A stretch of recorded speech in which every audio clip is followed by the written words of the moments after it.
Most of us are told that there's a single safe career path. Study, get the best college, sit for college placements. But what happens if your perfect plan fails? Have you ever thought what happens to someone who rather chooses the unconventional path? Joins a startup, ditches college placements, learns by doing things, and guess what? Still builds a strong career. A little risky, right? Welcome to the Curious Workforce. This is episode 3. Our guest today is Lisha. Now let's go ahead and listen to her story.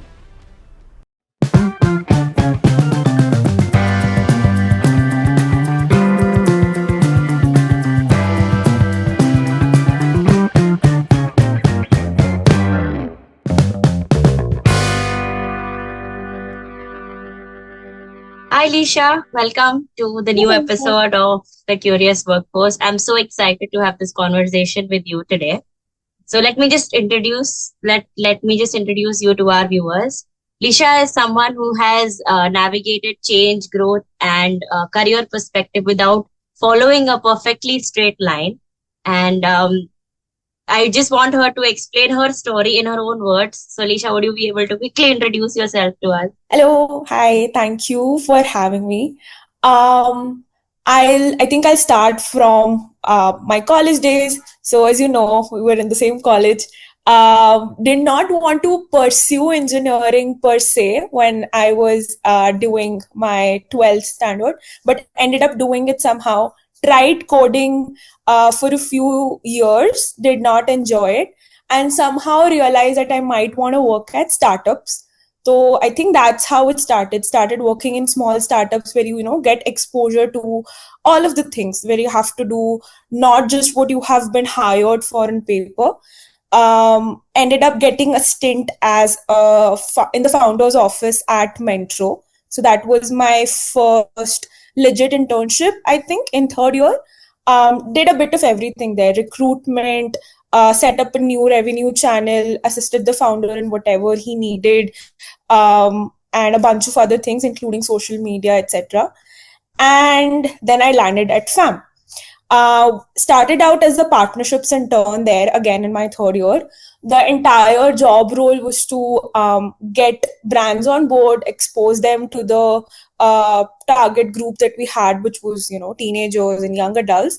And slowly, I started working in the product team in a lot of 0 to 1 initiatives, which basically means things which have not started out yet within the company, new features or new programs or projects that we want to kickstart. And yeah, I think it's been 3 years now that I've been at FAM, and I am currently in the product and growth team. I look after our entire 18 plus retention charter. So yeah, I think that's a brief of what I've been up to since college. Yeah, I think Lisha, your journey has been very different than all of ours because we sat for placements. That was the safest route that we knew. And there weren't a lot of people who told us to, not to leave the conventional route and to follow something which was not pretty much spoken about. Startups, I think startups were just growing at that time. It did not reach to us at that time. So and you still landed a strong product role after so many years. What made you confident enough at that age to take that risk, and what did people not tell you during that time, and what was your journey like? How did you take this challenge up? I think a mix of naivety and a mix of not knowing anything else. So, as I said, college in the first 2 years of college, I tried to do coding. I tried a bit of development. Did not want to do that at all. And product roles, of course, didn't come to our campus. Our placements did not have those kind of roles. So I think in my third year, the internships that I did gave me a lot of exposure and made me confident that there is a market out there which would be suitable for me, the kind of roles that I want to apply for. I think a big part of it was FAM. I was interning there for a year. I did not have a PPO in hand at that time. But as I said, a bit of naivety, a bit of not wanting to do what I would have to do if I sat in campus placements. Just I took a decision that I won't sit for placements, did not tell my parents.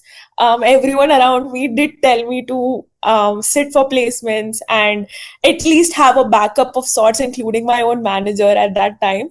But there was some conviction around the company, around what I was doing, that I thought I will end up doing something, or at least if not a PPO at FAM, I'd end up doing something else. But yeah, it was difficult. It was very stressful for a few months because I was not sitting for placements and I did not also have a guaranteed job in hand at that point.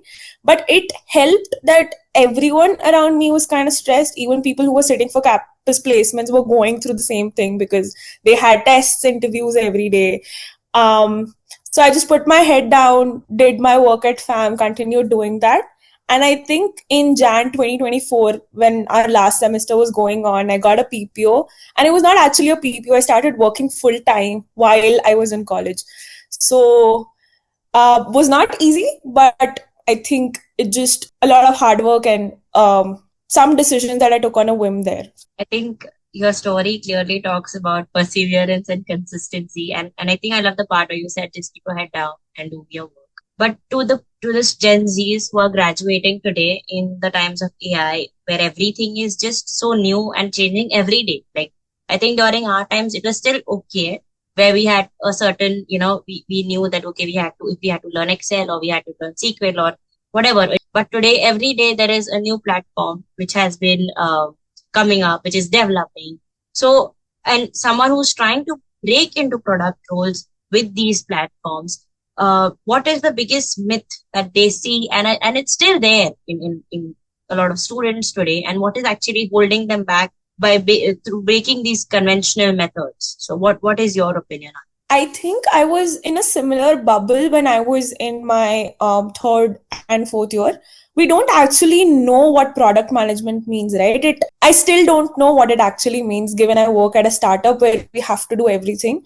I think the biggest myth that everyone faces, and I think content and YouTube is a big part of it, is that you need to know a lot of frameworks, you need to do a lot of product tear downs, attend expensive courses, and those watch a lot of videos where they say that you will know everything you need to know about product management in 21 days.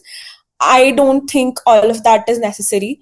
You just need to be good at understanding data, be super, super, super interested in knowing what the user wants, understanding the product that you want to work in. And it's not as sexy as everyone makes it out to be, doing product tear downs or SWOT analysis or competitor analysis. I don't think all of that helps at all.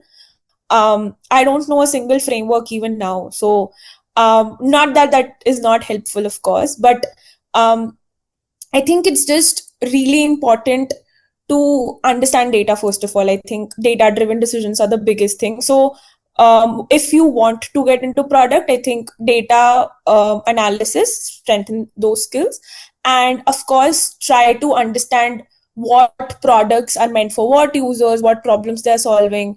If a product is meant for user group A, what problems are they not solving, and try to dig down deeper into that, and just reach out to the company, reach out to the place that you want to work at, and help them understand those gaps. I think companies would appreciate that a lot more. Yeah, absolutely. I think even I have done my master's in business analytics, and I've seen a lot of frameworks, and I've worked a year. So even I've seen that, there's no one particular path that anybody follows. It's just, I think, firm to firm, whatever suits them well, whatever is giving them outcomes. I think whatever is taking your charts up, I think that is the answer.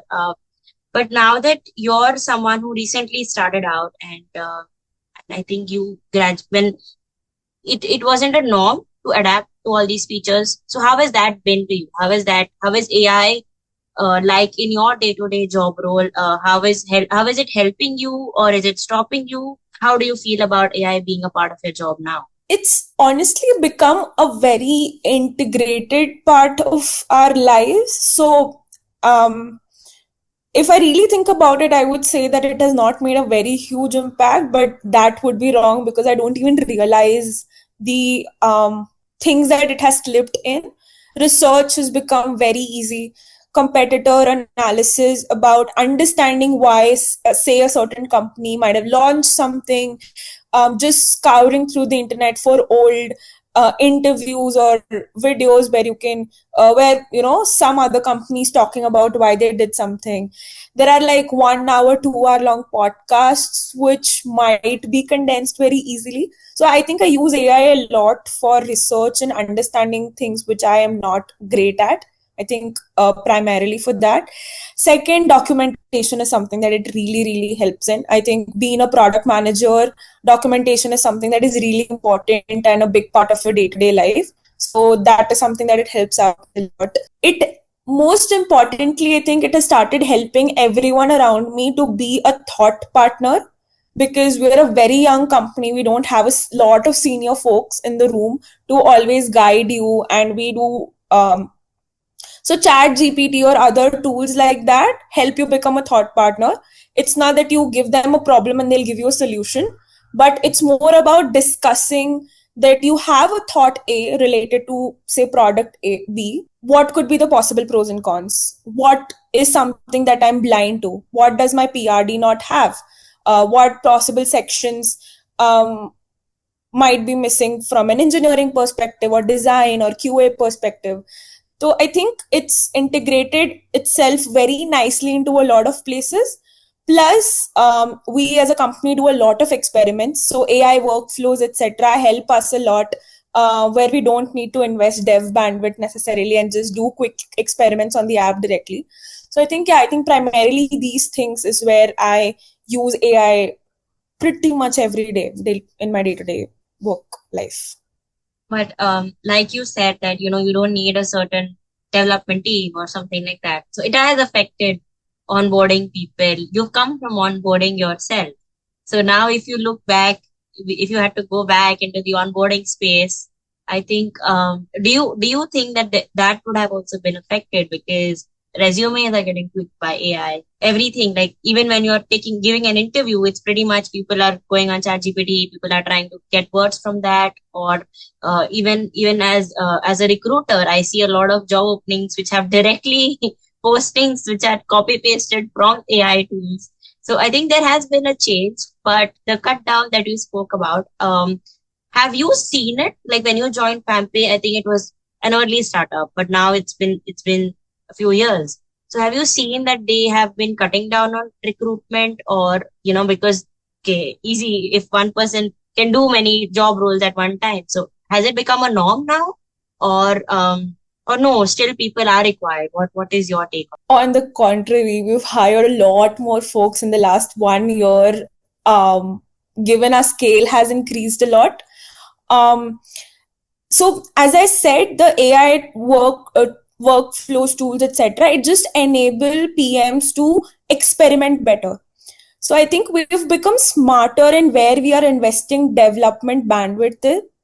AI, of course, my entire development team uses AI in their day-to-day life to do grunt work, write test cases. They can actually, I think it's a very common myth again that writing code is the job that developers are most involved in. I think it's the thought process. Just like we write PRDs, I've gotten to understand that engineers also write TRDs, which is technical requirements doc, and they spend most of the time there. Writing code is just writing English. AI can do it, anyone can do it.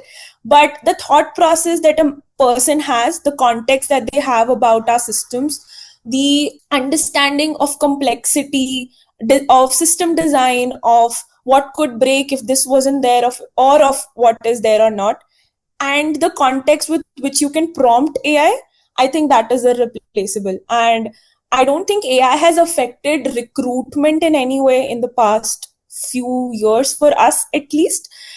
And I think not for any other company also, given a lot of startups are hiring very rapidly.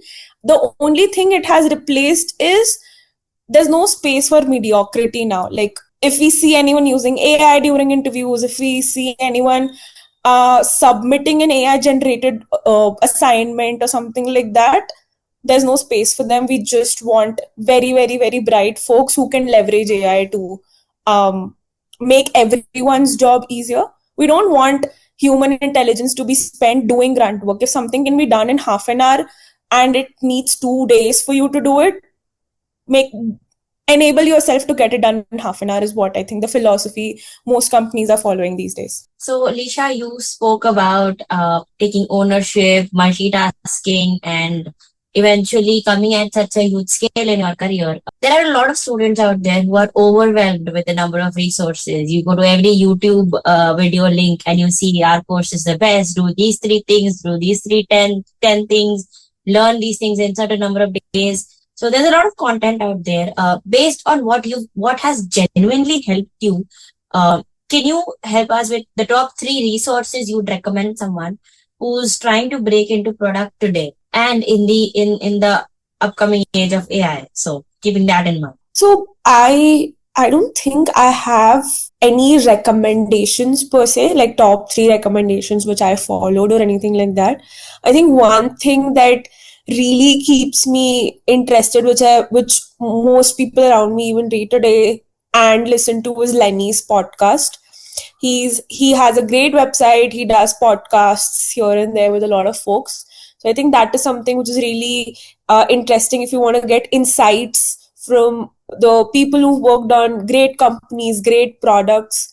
I think so that would be one resource which definitely there. It's more of a getting insights and understanding the why behind products and not like a cheat sheet to get into product management. The second thing which I would want everyone to focus on maybe is SQL or data analytics. I think a lot of us do lead code to just write SQL, but I think again AI can do that very easily for you. I think Coursera and LinkedIn have a lot of resources where you can just go and improve your data analytics skills. So slightly unconventional, but just pick a product which you use every day, and just pick a feature which you really like and just understand what is going behind it. What metrics would you track if you were a product manager there? What is something that could improve the user flow or user experience if you were there? What is problems behind that? And again, as I said, just research on that one particular thing and improve your skills from there.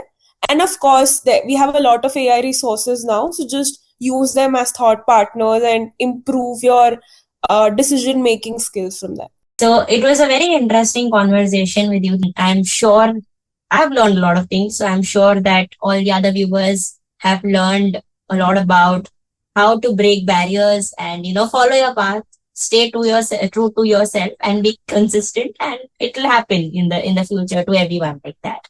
So if we want to end this session, what is the one advice?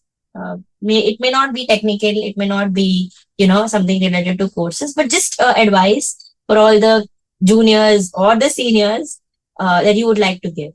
I think just one thing, be consistent and work hard. There is no substitute for hard work. I think I've learned that by doing it. So be true to yourself, as you said, and work hard and be consistent. That will take you to a lot of places. So yeah, I think we are at the end of this session. Thank you so much for giving us your time. I hope you had fun too. I did. It was my first time doing something like this, so it was really interesting. So thank you for having me. Thank you, Lisha. If you found this episode insightful and liked Lisha's story, please don't forget to like, share and subscribe. Follow the Curious Workforce for more such content.